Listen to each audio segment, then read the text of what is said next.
Good morning, students. Today we are going to start with a new chapter in science. The name of the chapter is Transportation of Materials in Animals and Plants.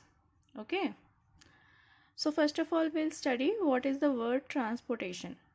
First of all, we need to know, हमें जानना चाहिए कि transportation ऐसे generally in terms किसे कहते हैं. Okay. So transportation means movement of human, animals and goods from one place to another.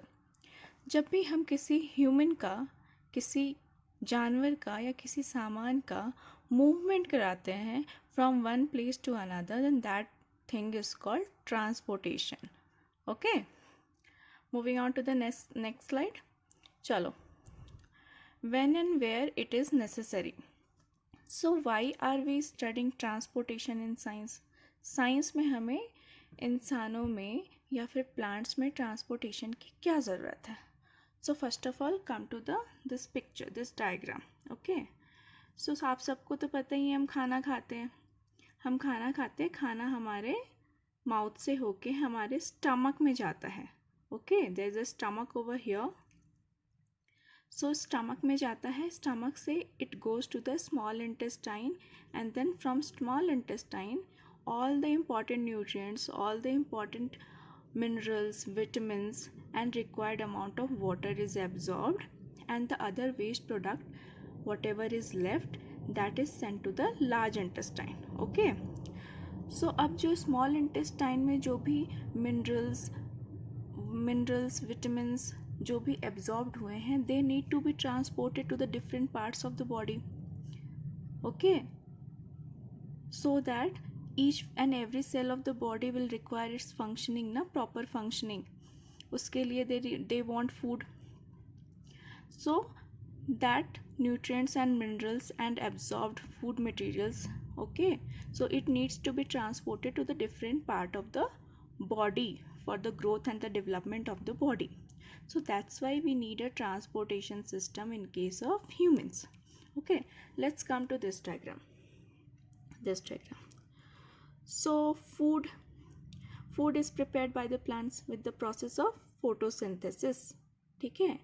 And the process of photosynthesis takes place in the leaves. Okay, so from this part of the plant, from leaves, the food needs to be transported to the different part, like in the flowers, in the buds, in the stem, different branches, roots. Okay, so along with the food that is produced by the process of photosynthesis, the minerals and the water that is absorbed from the root of the plant, that is also needs to be transported to the different part of the plant now.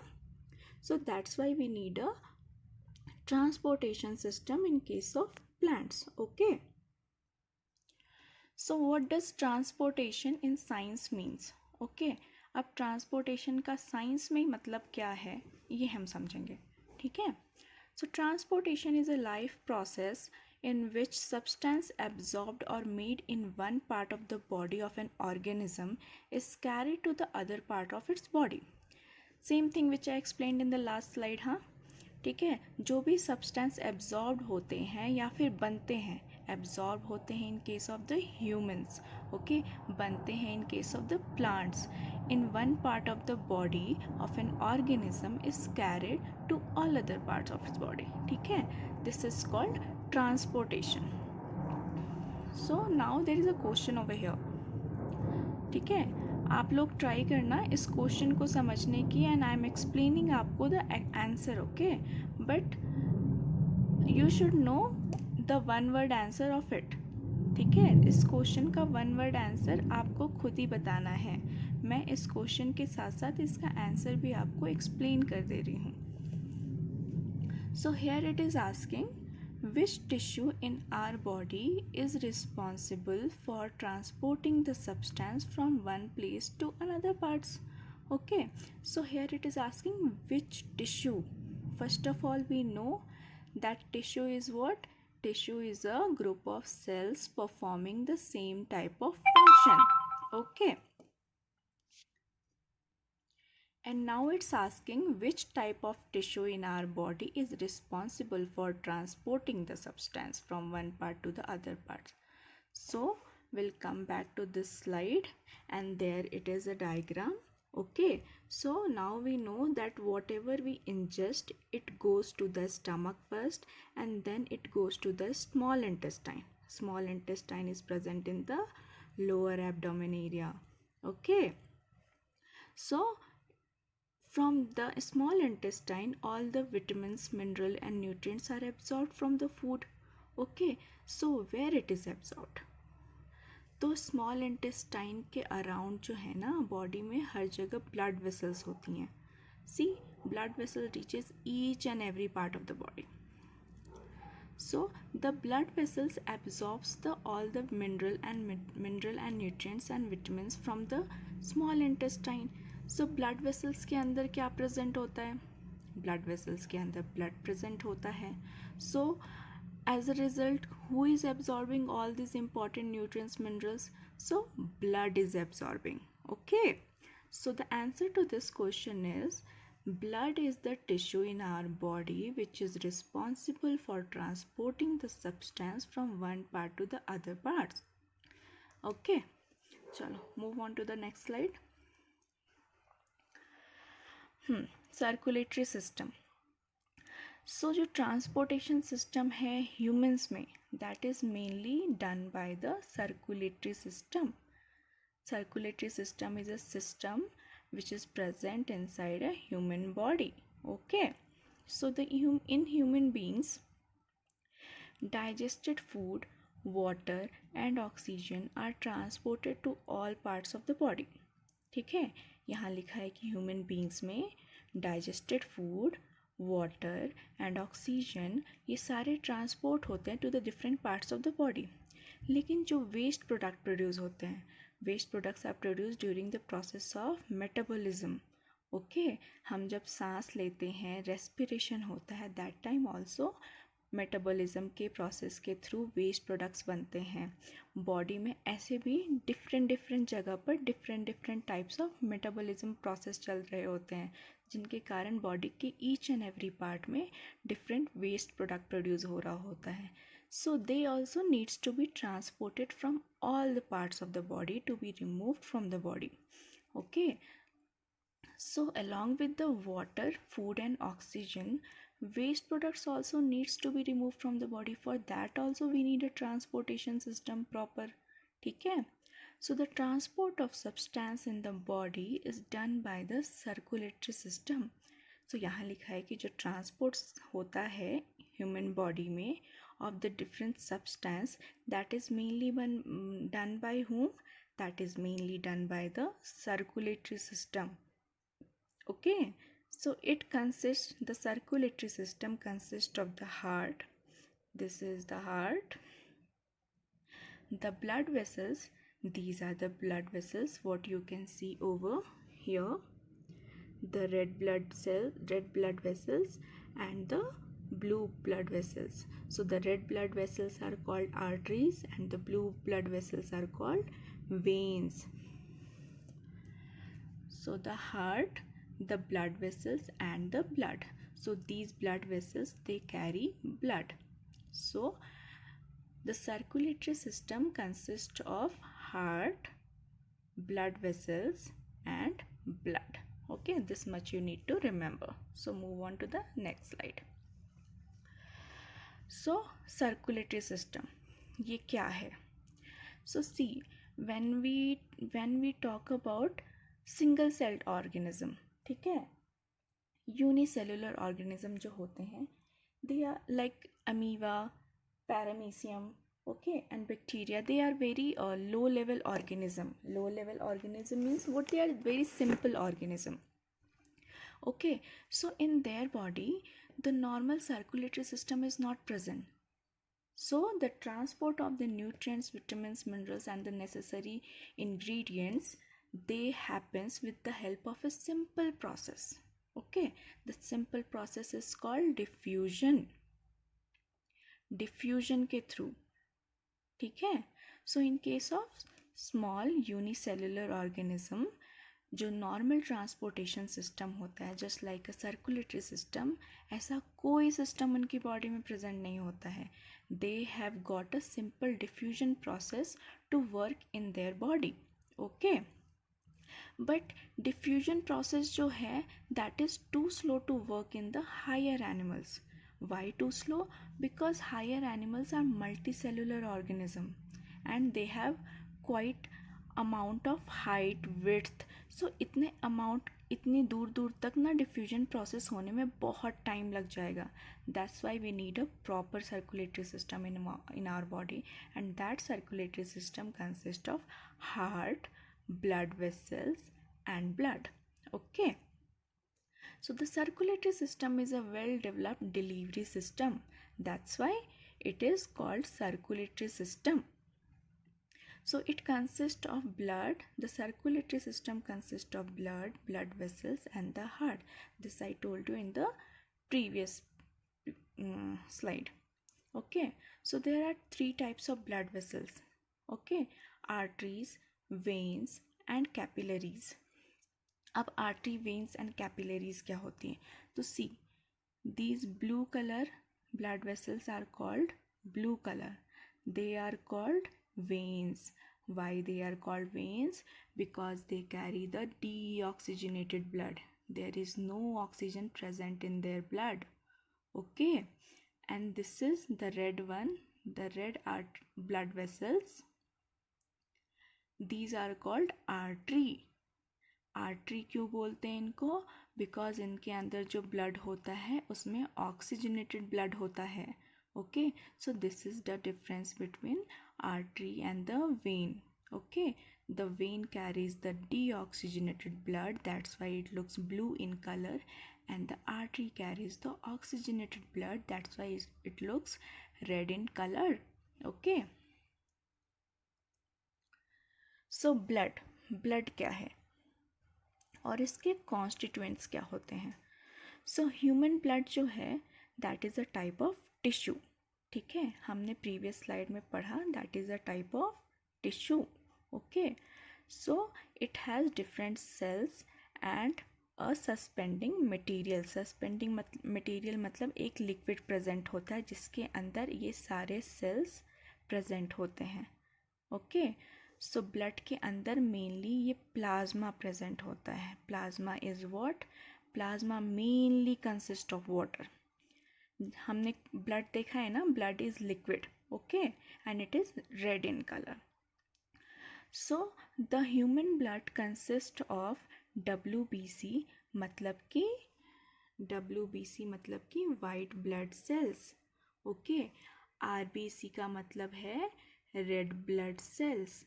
Platelets का मतलब होता है these are different types of cells which helps in the clotting of the blood. Clotting मतलब जब भी हमारा body में कहीं कुछ घाव लग जाता है या कट हो जाता है तो आप देखते होगे खून थोड़ी ही देर के लिए निकलता है. उसके बाद आधे 1 घंटे के बाद the area where the cut has formed it starts clogging. Clogging का मतलब क्या हुआ? वो अब खुद ब खुद बंद होना स्टार्ट हो जाता है, वो घाव वो भरना स्टार्ट हो जाता है. उसके ऊपर एक टेम्पररी लेयर आ जाती है जिसके कारण खून वापस नहीं निकल पाता नीचे से. Okay, so that is because of the platelets. Platelets are mainly responsible for the clotting of the blood. Okay, अब plasma. Plasma is the liquid part of the blood and it is the main constituent of blood. So plasma consists of water, mainly water. Okay, water, ions, proteins, nutrients, waste and gases. Okay, plasma में क्या क्या present होता है? Water present होता है, ions present होता है, proteins present होता है, न्यूट्रिएंट्स प्रेजेंट होता है, वेस्ट होते हैं एंड गैसेस होते हैं. ओके, ये सारे इसमें डिजॉल्व होते हैं, सब उसमें घुले हुए होते हैं. ठीक है, सो वाइट ब्लड सेल्स जो होते हैं these mainly provides you the immunity. ये हमारे बॉडी के डिफेंस मैकेनिज्म हैं. White blood cells are mainly called the defence mechanism of our body.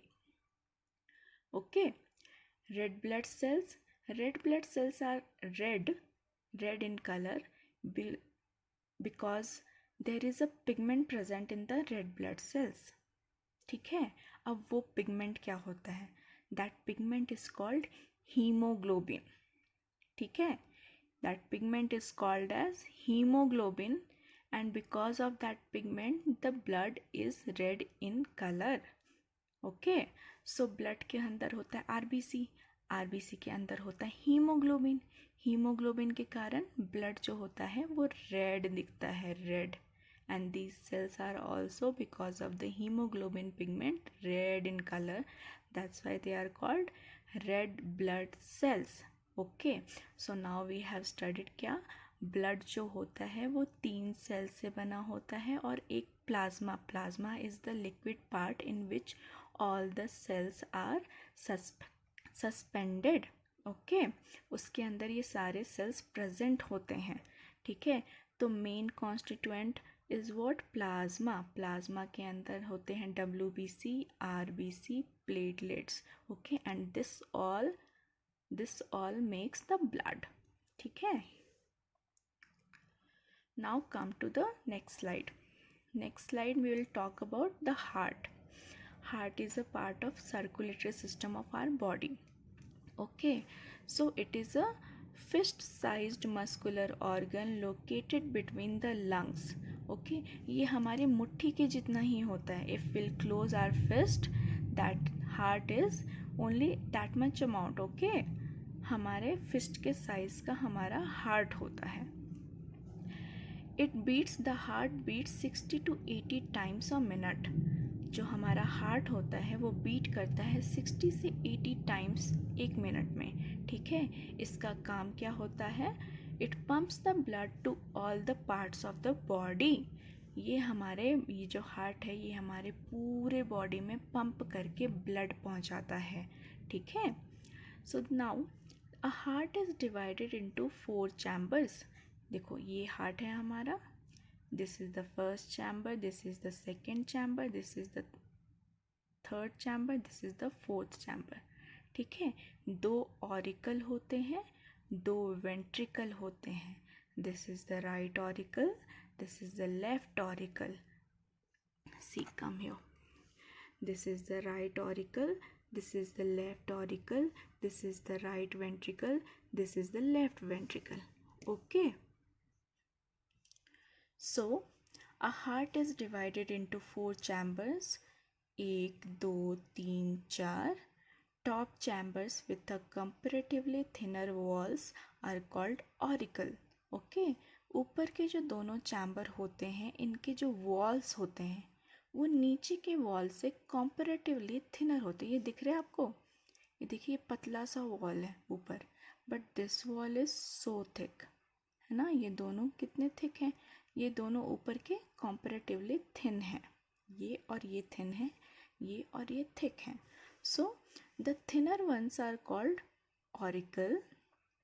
ठीक है, and the thicker ones are called the ventricles. Okay, top chambers with the comparatively thinner walls are called auricle, and the 2 lower chambers with the thick walls are called ventricles. Okay, ये 2 auricle हो गए, ये 2 ventricle हो गए. Now you can do this. Okay, place your hand on your chest towards left and you will feel your own heartbeat. अब यहाँ पर बोला है कि अपने हाथ को आप जब अपने चेस्ट पर रखते हैं थोड़ा सा लेफ़्ट की तरफ, वाई थोड़ा सा लेफ़्ट की तरफ. अब ये जो हमारा हार्ट है ना, this is situated in our chest, but the lower part of the heart it is tilted little bit on the left side. ठीक है, जो हमारा lower part of the heart होता है ना, ये थोड़ा सा हमारा लेफ्ट साइड टिल्टेड होता है.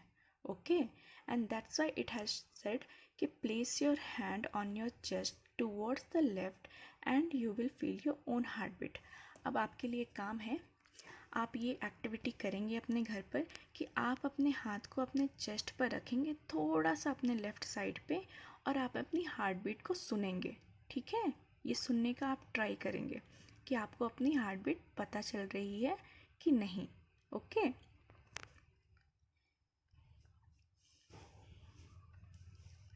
सो now will come to the excretory system. अब जैसे हमें फूड को, न्यूट्रिएंट्स को बॉडी के एक पार्ट से डिफरेंट पार्ट्स में पहुंचाना पड़ता है for the growth and the development of the body, वैसे ही बॉडी के जो डिफरेंट पार्ट में वेस्ट प्रोडक्ट बना है उसे भी तो हमें डिफरेंट पार्ट से बॉडी के बाहर एक्सक्रीट आउट करना पड़ता है. So that's why we need a proper excretory system. So, during respiration, several chemical reaction takes place in the body through the process of metabolism. जब हम respiration करते हैं, जब हम सांस लेते हैं, उस टाइम पे different chemical reactions होते हैं जिसके कारण कि बॉडी में एक process होता है that is called metabolism. ठीक है, उसके कारण बॉडी में different waste products produce होते हैं. Okay? The chemical reaction produces waste products such as urea, uric acid, water, undesired salts which needs to be excreted out of the body. Okay, अब जो chemical reaction produce होता है उसमें waste products कैसे कैसे बनते हैं. यूरिया बनता है, यूरिक एसिड बनता है, वाटर बनता है. This water is extra water from our body. ठीक है, इस वाटर की हमें ज़रूरत नहीं है. हमारी बॉडी को जितना वाटर चाहिए था हमारी बॉडी ने ले लिया. अब जो एक्स्ट्रा वाटर है we need to excrete it out, we need to take it out. ठीक है, अनडिजायर्ड सॉल्ट्स. ठीक है, ये सारे वो सॉल्ट्स हुए जो हमारी बॉडी को ज़रूरत नहीं है, ये एक्स्ट्रा सॉल्ट्स हैं which needs to be excreted out of the body. Okay. So in case of lower animals, no specialized system is present. अब lower animals के केस में क्या होता है, जैसे यूनिसेलुलर ऑर्गेनिज्म होते हैं उनके केसेस में, सो लोअर ऑर्गेनिज्म के केसेस में एक्सक्रीशन कैसे होता है. सो उनकी बॉडी में ऐसा कोई भी स्पेशल सिस्टम प्रेजेंट नहीं होता. There is no special system present in their body that is called excretory system, और ऐसा कुछ स्पेशलाइज सिस्टम प्रेजेंट नहीं होता है. सो उनमें क्या होता है, तो जैसे उनमें ट्रांसपोर्टेशन हो रहा था वैसे ही उनमें एक्सक्रीशन होता है. ट्रांसपोर्टेशन कैसे हो रहा था, यहाँ पे मैंने आपको बताया था डिफ्यूजन के थ्रू होता था. Diffusion is the word. Okay, diffuse होके उनमें ट्रांसपोर्टेशन होता है और डिफ्यूज़ होके उनमें एक्सक्रीशन भी होता है. बट ये डिफ्यूजन होके एक्सक्रीशन हायर एनिमल्स में नहीं हो सकता. So that's why we need a specialise system. Okay, and that system is called excretory system. Okay, so here it is written, in lower animals no specialized system is present and the waste product is excreted out of the body by the process of the diffusion. Okay, so excretory system क्या है, हमारा excretory system what is that. हमारे excretory system consist of 2 kidneys. Okay, और यहाँ पर जो blue colour की है वो रीनल वेन है और एक रीनल आर्टरी है. मैंने बताया था ना आपको, जो ब्लू कलर की होगी वो वेन होगी और जो रेड कलर की होगी वो आर्टरी होगी. So renal vein carries the deoxygenated blood और renal artery will carry the oxygenated blood. ये क्या करते हैं, ब्लड के थ्रू सारा वेस्ट मटेरियल किडनी के पास लेकर आते हैं. The blood comes inside the kidneys, okay, with the help of renal vein, the deoxygenated along with the waste product. The kidney purifies the blood and then sends back the blood with the help of renal artery. Renal artery के through जो oxygenated blood है वो along without the waste materials that goes out of the kidney. Okay, अब जो kidney ने जो waste product ठीक है फिल्टर किया है, where it will go, kidney ने डीऑक्सीजनेटेड ब्लड में से जो वेस्ट प्रोडक्ट निकाला है that will come along with the ureter to the urinary bladder. ठीक है, अब वो इस ब्लैडर में आके थोड़ी देर के लिए temporary stores the urine. Okay, यहाँ पे थोड़ी देर के लिए वो स्टोर होता है and through the with the help of urethra it comes out of the body in the form of urine. Okay, so this is the excretory system present in our body. Okay,